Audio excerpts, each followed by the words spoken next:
So a lot of Japanese people, as you know, would like to be able to speak English. Yes. And I feel like the struggle of not being able to speak English comes not only from the education, but also from the cultural gaps, Yeah. which is you don't question stuff. Yes. So you don't get to express yourself a lot, Yes. even in Japanese. Right.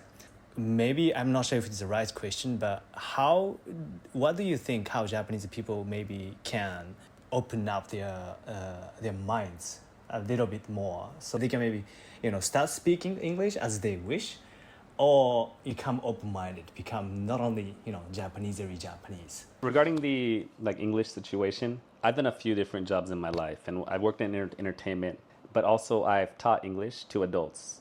I've taught English for about 10 years or so, and I teach adults usually, and sometimes children as well. So I understand the system in Japan. So I think that I can give some opinion about how Japanese people can better improve their English. Inside of language is culture, right? Language and culture are very connected. I speak Japanese, so I understand why you can't do it in Japanese so much, right?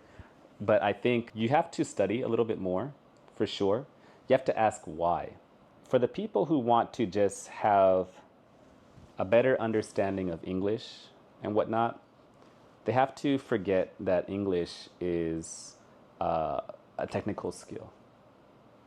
Because in the Japanese education, English is seen as a technical skill, like math, right? And so people have to be correct. But language is not a technical skill. Language is a tool, right? So people have to understand that language is just used for communication. If you make mistakes, it's okay. So that's one thing that people have to realize. The second is to get to that point where you can speak English well, and also to become more international or understand other people. You have to ask why. And it might be difficult because you never thought about why for something, right? So when you learn the reasons for many things and get a lot of information, I think that helps you to have better discussion about something. And you have to just say why and understand the reasons for something. And so I think if you are willing to make mistakes, ask why, understand, and then have more communication, I think that with that combination, you will become that great English speaker, also become that really international person who can see many different things. Very interesting. All right, so I know that you're very fluent in Japanese. Even though you are fluent in Japanese, you do face a lot of cultural gaps. Yes. I wanna finish this interview with the question about your culture shocks you still have, even though you do understand the language. Oh, okay. And maybe you have some stories around it. In Japan, I realized, even after being here for 12 years almost, I'll always be seen as the foreign person. And there's nothing I can do. The other day I was in Kyoto, right?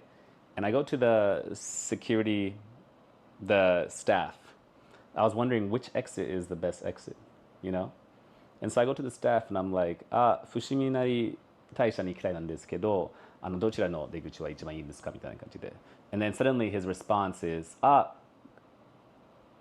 you want to go to shrine? And I'm like, すみません、日本語でいいんじゃないですか。日本語でお願いします。go straight. No way. And I'm like, okay, come on, man. The next tourist, when he actually speaks to you in English or French or whatever language it is, go ahead and speak English. But I've asked you correctly, with decent pronunciation, in Japanese. Why is this shit happening?